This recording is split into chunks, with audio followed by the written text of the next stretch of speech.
Hey everyone, Shawn Clement here, Richmond Hill Golf Learning Center. You're probably wondering what I'm doing here, peeling carrots and potatoes. Well, this analogy is going to do wonders for your golf. Stay tuned and see. All right, so I'm peeling a carrot. So you notice you're always pulling across. When you're sawing wood, the pulling action never gets stuck. It's always the pushing action that gets stuck. Same thing for wood planing or cheese planing. So when I'm planing cheese, right, or planing carrots, doing some carrot strips, I'm pulling it across. Now what most people don't understand about golf is that the sole of that golf club, it's actually designed to shave along the surface of the ground the same way I am shaving along the surface of this carrot or that potato. So let's have a look at how this works with the golf swing. Here we go. Okay, so if I had my carrot here, so notice how I lined up the carrot toward the target from the high point to the low point. So the ball would basically be at the back of the carrot here, and I'm shaving the surface of the carrot in the direction of the target. That's very much like planing wood. So if I had a board here and I wanted to plane some wood toward the target, there's my wood planing tool. Let the sole of the club plane some wood in that direction. Now imagine I put a ball down here. Imagine a bead of glue holding the ball to this piece of wood. So I take the sole of the club and I'm going to shave along the piece of wood, and I feel like the bead of glue where the ball is the first thing to get cut or get shaved across. So here we go. So perfect contact, still in the air, right over the flagstick. So I'm just basically shaving along the surface of that board. I've also put some water on this mat here. It's also a great tip for those of you who practice on mats to reduce a lot of the friction of the mat. Take a bottle of water and lay out some a nice trail here, and then you'll actually see how you're taking those divots as well. So if I were to actually plane the wood, I'd go from over here.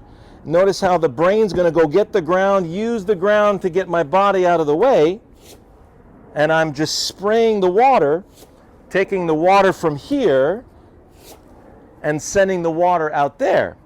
So when I roll a ball in here, see this down here, so I'm going to put the water at the back of the carrot. So watch my practice swing.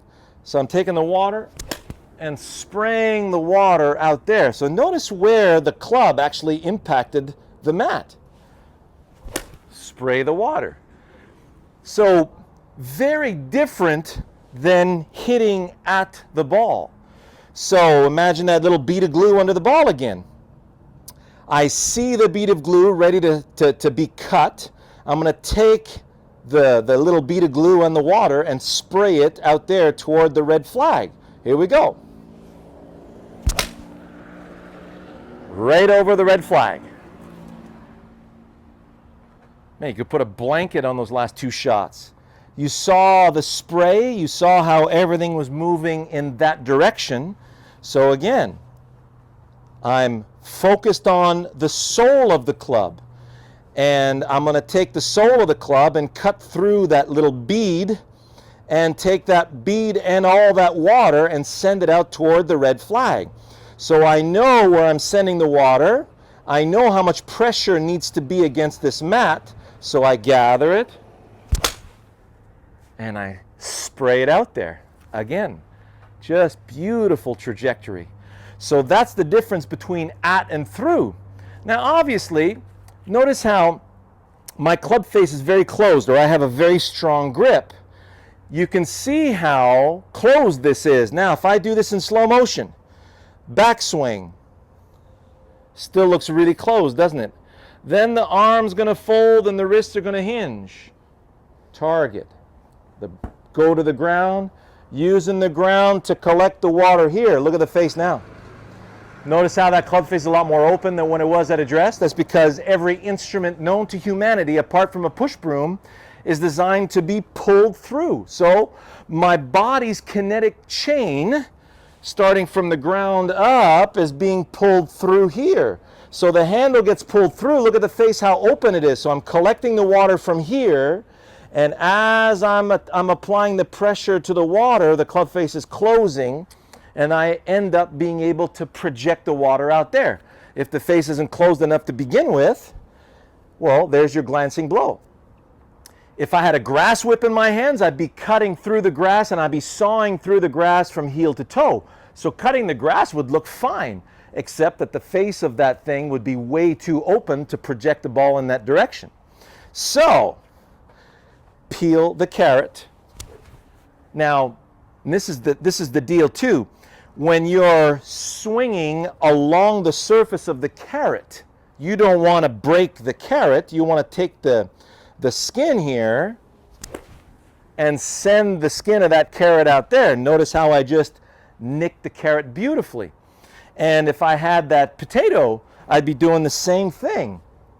I don't want to take out the meat of the potato, so if I go for the ball, now I'm gouging the meat of that potato, whereas here I'm moving along the surface of it.